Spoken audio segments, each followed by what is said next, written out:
اعوذ باللہ من الشیطان الرجیم، بسم اللہ الرحمن الرحیم۔ آغاز اللہ کے عظیم نام سے جو بڑا مہربان بے حد کرم کرنے والا ہے۔ حضرت علی کرم اللہ وجہ الکریم کا فرمان علی شان کہ دولت اور طاقت کے نشے سے پناہ مانگو، یہ ایسا نشہ ہے جس کو سوائے موت کے اور کوئی چیز پورا نہیں کر سکتی۔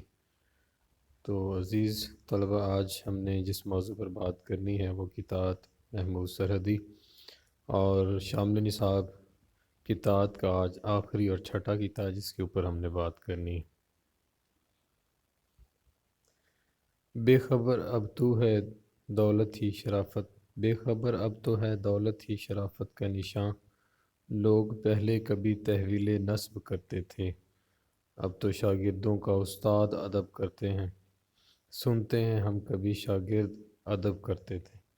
تو یہ دو اشعار پر مشتمل کتاب تھا۔ آگے چل کر دیکھتے ہیں اس کے مشکل الفاظ کے معنی اور مرکزی خیال کی طرف۔ معنی، مرکزی خیال۔ اس میں ایک ہی مشکل لفظ ہے جو کہ ہے تحویل نسب، جس کا مطلب ہوتا ہے ذات تبدیل کرنا۔ آپ بات کرتے ہیں اس کے مرکزی خیال کے حوالے سے۔ شاعر کے نزدیک آج کل دولت مندی شرافت کی علامت ہے۔ پہلے معزز بننے کے لیے لوگ ذات تبدیل کر لیا کرتے تھے، اور آج کل استاد شاگردوں کی عزت و توقیر کرتے ہیں، حالانکہ پہلے شاگرد اساتذہ کا احترام کیا کرتے تھے۔ تو بڑی بیسک سی بات ہے کہ موجودہ دور کے اندر لوگوں نے اپنی ترجیحات کو بدل لیا ہے، اور جو اقدار و روایات ہوتی تھی ہمارے پرکھوں کی، ہمارے آباء و اجداد کی، وہ بھی تبدیل ہو چکی ہیں۔ تو پہلے جو تھے وہ لوگ شریف بننے کے لیے ذات ہی تبدیل کر لیا کرتے تھے، آج کل شریف بننے کے لیے لوگ دولت مندی کا سہارا لیتے ہیں۔ اور دوسری طرف دیکھا جائے جو کہ بڑا ایک المیہ ہے، اور ہمارے معاشرے میں روز افزوں اس میں اضافہ بھی ہو رہا ہے کہ جو استاد ہے وہ اپنے شاگردوں کے ہاتھوں ذلیل و خوار ہو کر رہ گئے ہیں، اور ان کی عزت و توقیر شاگردوں کے رحم و کرم پر آئی۔ یہ بڑی افسوسناک بات ہے۔ تشریح و توضیح۔ شاعر مرزا محمود سرحدی نے اپنے اس کتاب میں انسانی رویوں میں موجود تضادات اور آج کل کے انسان کی ترجیحات پر طعن و تشنیع کی ہے۔ وہ کہتے ہیں کہ آج کل کے دور میں شریف، عزت دار اور معزز بننے کے لیے دولت مند ہونا بے حد ضروری ہو گیا ہے، حالانکہ سابقہ ادوار میں شریف النفسی کا لبادہ اوڑھنے کے لیے پہلے لوگ اپنی ذات ہی تبدیل کر لیا کرتے تھے۔ تشریح کا دوسرا حصہ۔ کمتر نیچ ذات کسی دوسرے علاقے میں جا کر جہاں جاننے والا کوئی نہ ہو، وہاں پر تحویل نسب یعنی ذات ہی تبدیل کر لیا کرتے تھے۔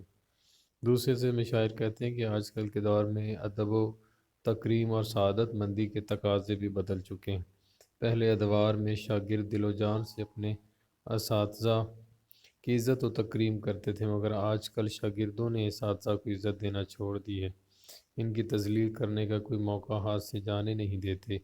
آج کل کے اساتذہ کو اپنی عزت اور بھرم برقرار رکھنے اور محفوظ رکھنے کے لیے اپنے شاگردوں کی عزت کرنا پڑتی ہے۔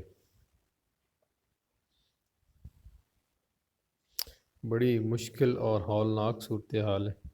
شاعر چونکہ معاشرے کا نباز ہوتا ہے، تو شاعر نے ان دو حقیقتوں کی طرف ہماری توجہ دلانے کی کوشش کی ہے۔ تو شاعر کہتے ہیں کہ اے بے خبر آدمی، اب تو ہر حال میں دولت ہی شرافت کا نشان بن چکی ہے۔ جن کے پاس مال ہے، پیسہ ہے، دولت ہے، زر ہے، وہی لوگ اپنے آپ کو شریف النفس کہلوانے کے حقدار بن چکے ہیں، اور انہی کو ہی شرافت جو ہے اس کا لبادہ اوڑھتے ہوئے دیکھا جا رہا ہے۔ حالانکہ پہلے ادوار میں لوگ شریف بننے کے لیے جو اپنی نیچی اور کمتر ذات ہوتی تھی، سرے سے اس کو ہی تبدیل کر لیا کرتے تھے۔ کسی دوسرے علاقے میں جا کر، کسی دوسرے شہر میں جا ان کو جاننے والا کوئی نہیں ہوتا تھا، تو وہاں جا کر معزز بنتے تھے، اور معزز بننے کی جو اداکاری کرتے تھے، تحویل نسب کر لیا کرتے تھے۔ جس طرح چھوٹی ذات کا کوئی آدمی شاہ بن جائے، جو مثلا بڑی ذات کے لوگ ہیں ان میں اپنی ذات کو مدغم کر لیا کرتے تھے۔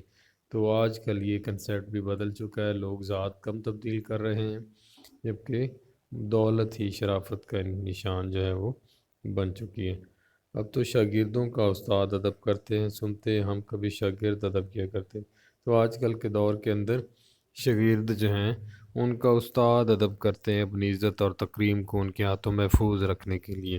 حالانکہ پہلے ادوار کے اندر سننے میں آتا تھا کہ شاگرد ادب کیا کرتے تھے، اساتذہ کا زانوِ ادب طے کرتے تھے، ان کے اوپر نچھاور ہوتے تھے، نثار ہوتے تھے، لیکن یہ کنسیپٹ بھی بدل گئے ہیں۔ ہم آئے روز یہ واقعات اخبارات کے اندر، ٹی وی میں سنتے ہیں کہ فلاں اسکول کے اندر جو ہے وہ بچوں کے ہاتھوں استاد کی پٹائی لگ گئی۔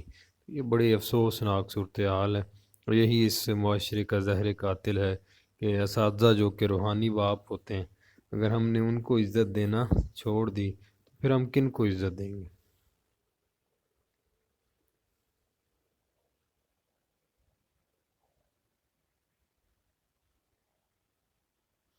تنقیدی سوالات۔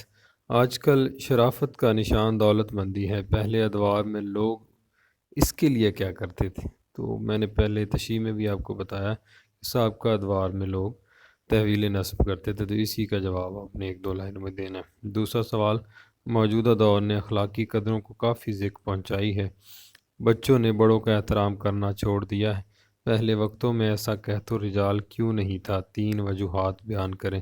تو آپ نے سابقہ ادوار کی 3 وجوہات بیان کرنی ہے کہ جو بچے تھے وہ بڑوں کا احترام کیا کرتے تھے اور آج کل کیوں نہیں کر رہے، اس کی وجہ کیا ہے؟ نمبر 3، اساتذہ اپنے شاگردوں کا ادب کرنے پر کیوں مجبور ہیں؟